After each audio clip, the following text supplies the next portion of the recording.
విజయవాడలోని సాక్షి ప్రధాన కార్యాలయంలో అర్ధరాత్రి పోలీసులు హల్చల్.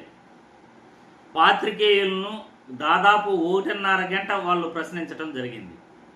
అధికారం మనది, మనకు ఎవరు అడ్డం ఉండకూడదు, ప్రతిపక్షం అస్సలు ఉండకూడదు, మనకి ఆపోజిట్గా ఎవరు ఏం మాట్లాడినా వాళ్ళ గొంతు నులిమేయాలి, మనం అధికారంలో ఉండగా మనల్ని ఎవరు ప్రశ్నించకూడదు, భావ ప్రకటన స్వేచ్ఛ ఉండకూడదు, పత్రికా స్వేచ్ఛ అస్సలు ఉండకూడదు, అధికార పార్టీకి కొమ్ము కాస్తూ భజన చేస్తూనే ఉండాలి. ఇది ఈరోజు అధికార పార్టీ యొక్క తీరు.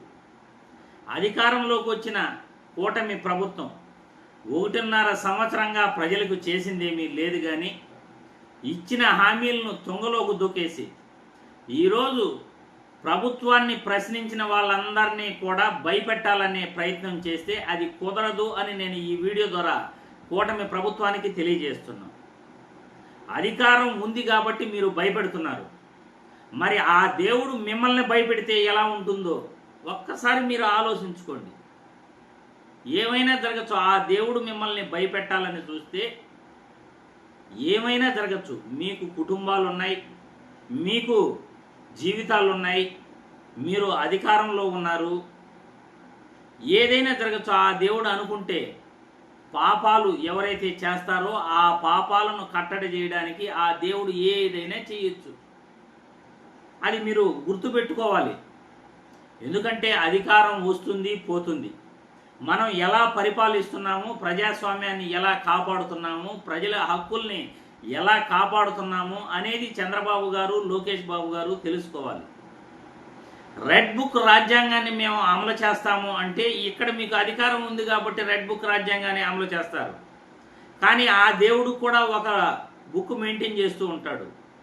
ఆ దేవుడు ఆ బుక్ మెయింటైన్ చేస్తూ మీ చిట్టాని క్లోజ్ చేయాలి అనుకుంటే ఆ దేవుడికి ఎంతో సేపు పడుతుంది. అది మీరు గుర్తుంచుకోవాలి. ఎందుకంటే హిందూ సాంప్రదాయ ప్రకారం, హిందూ ధర్మం ప్రకారం, సనాతన ధర్మం ప్రకారం మనం ముందుకెళ్తూ ఉంటాం.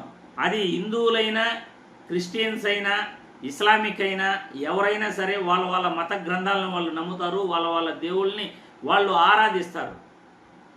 ఏ దేవుడు చెప్పినా, ఎవరు చెప్పినా, ఏ గ్రంథం చెప్పినా ఖచ్చితంగా వాళ్ళకి కొన్ని నియమాలు ఉంటాయి.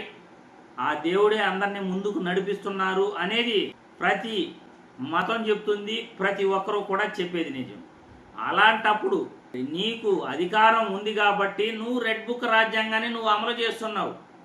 మరి ఆ దేవుడు కూడా ఆయన రాజ్యాంగాన్ని అమలు చేస్తే మీ పరిస్థితి మీరు ఆలోచించుకోండి. ఎందుకంటే మన చేతిలో అధికారం ఉంది కదా అని అవతల వాళ్ళని నొక్కేయాలని చూస్తే ఆ దేవుడు కూడా అంతకంటే ఎక్కువగా మిమ్మల్ని కిందకు నొక్కాలి అని ప్రయత్నిస్తాడు.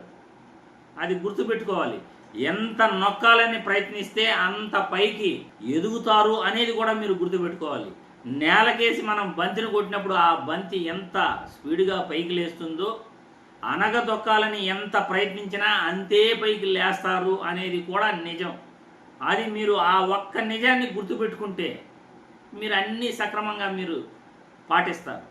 అలా కాకుండా మాకు ఎవరో ఎదురు మాట్లాడకూడదు, మేము ఏదైనా చేస్తాం, మేము భావ ప్రకటన స్వేచ్ఛను, వాక్ స్వాతంత్ర హక్కుని గొంతు నులిమేస్తాము, మాకు ఎదురు మాట్లాడితే మేము ఏదైనా చేస్తాము అనుకుంటే ఖచ్చితంగా దానికి తగిన ప్రాయశ్చిత్తం కూడా మీరు భవిష్యత్తులో చేసుకోవాల్సి ఉంటుంది. దానికి కూడా మీరు సిద్ధంగా ఉండాలి. ఎందుకంటే భారత రాజ్యాంగం ప్రకారం మీకు అధికారం ఇచ్చింది ప్రజాస్వామ్యాన్ని కాపాడమని, ప్రజలకు కావాల్సిన అవసరాలను, ప్రజలకు కావాల్సిన అభివృద్ధిని చేసి చూపించమని. అంతేగాని పత్రికా స్వేచ్ఛను హరిస్తాము, సాక్షి కార్యాలయంపై దాడి చేస్తాము, సాక్షి కార్యాలయంలో పాత్రికేయుల్ని బెదిరిస్తాము, ఇష్టానుసారం అక్రమ కేసులు పెడతాము అంటే అది మంచి పద్ధతి కాదు. ప్రజలు మిమ్మల్ని గమనిస్తూనే ఉన్నారు. అది మీరు గుర్తుపెట్టుకోవాలి అని ఈ వీడియో ద్వారా చంద్రబాబు గారికి, లోకేష్ బాబు గారికి, పవన్ కళ్యాణ్ గారికి తెలియజేస్తున్నాం.